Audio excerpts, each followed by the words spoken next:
दशकों बाद चैत्र अष्टमी पर दुर्लभ धृति योग का निर्माण हो रहा है। ज्योतिषियों की माने तो कई वर्षों बाद चैत्र नवरात्र की अष्टमी तिथि पर धृति योग का निर्माण हो रहा है। इस योग का निर्माण सुबह 11:17 तक है। इसके बाद शूल योग का संयोग बन रहा है। ज्योतिष धृति योग को शुभ कार्यों के लिए उत्तम मानते हैं। इस योग में पूजा एवं साधना करने से मां दुर्गा का आशीर्वाद अवश्य ही प्राप्त होगा। जय माता दी दोस्तों, जैसा आप जानते हो चैत्र मास नवरात्रि का आज 8वां दिन है और आज का दिन जगत जननी मां दुर्गा को समर्पित होता है। इस दिन मां दुर्गा की विशेष पूजा अर्चना की जाती है। साथ ही अष्टमी व्रत भी रखा जाता है। धार्मिक मान्यता है कि मां दुर्गा की पूजा करने से साधक के सकल मनोरथ सिद्ध हो जाते हैं। साथ ही सुख और सौभाग्य में भी अपार वृद्धि होती है। ज्योतिषियों की माने तो चैत्र नवरात्र के शुक्ल पक्ष की अष्टमी तिथि पर दुर्लभ धृति योग का निर्माण हो रहा है।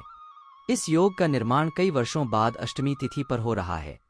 इस योग में जगत जननी की पूजा साधना करने से कई गुना अधिक फल प्राप्त होता है। आइए योग के बारे में जानते हैं।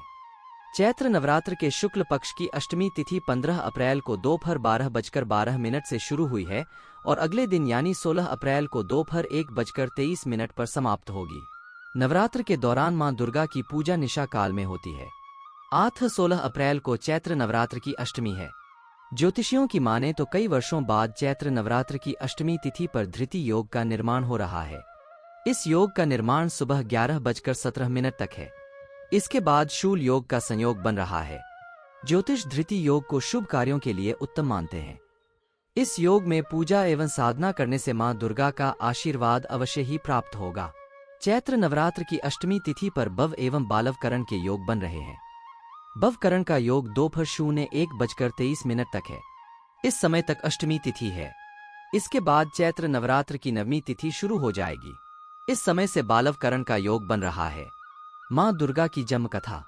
पुराणों के अनुसार मानव ही नहीं देवता भी असुरों के अत्याचार से परेशान हो गए थे। तब सभी देवता ब्रह्मा जी के पास गए और उनसे इस समस्या का समाधान मांगा। तब ब्रह्मा जी ने बताया कि दैत्यराज का वध एक कुंवारी कन्या के हाथ ही हो सकता है। जिसके बाद सभी देवताओं ने मिलकर अपने तेज को एक जगह समाहित किया, जिससे देवी का जन्म हुआ। पुराणों में कहा गया है कि देवगणों की शक्ति से देवी की उत्पत्ति हुई है, लेकिन देवी के शरीर का अंग प्रत्येक देवों की शक्ति का अंश से हुआ है। जैसे भगवान शिव के तेज से माता का मुख बना, श्रीहरि विष्णु के तेज से भुजाएं, ब्रह्मा जी के तेज से माता के दोनों चरण बने, वहीं यमराज के तेज से मस्तक और केश, चंद्रमा के तेज से स्तन, इंद्र के तेज से कमर, वरुण के तेज से जांघें, पृथ्वी के तेज से नितंब, सूर्य के तेज से दोनों पैरों की अंगुलियां, प्रजापति के तेज से सारे दांत, अग्नि के तेज से दोनों नेत्र, संध्या के तेज से भौहें, वायु के तेज से कान तथा अन्य सभी देवताओं के तेज से देवी के विभिन्न अंग बने हैं।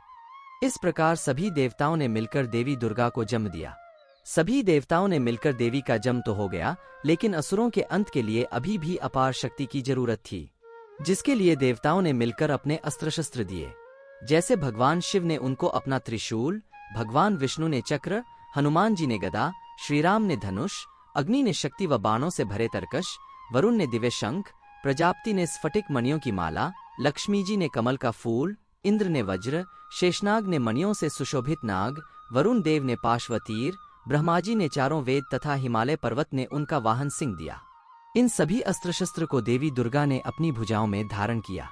देवी के इस रूप को आदिशक्ति का नाम दिया गया, जिसका अर्थ यह है कि उनके जैसा कोई दूसरा शक्तिशाली नहीं है, उन शक्तियों का कोई अंत नहीं है, इसलिए मां दुर्गा को आदिशक्ति भी कहा जाता है।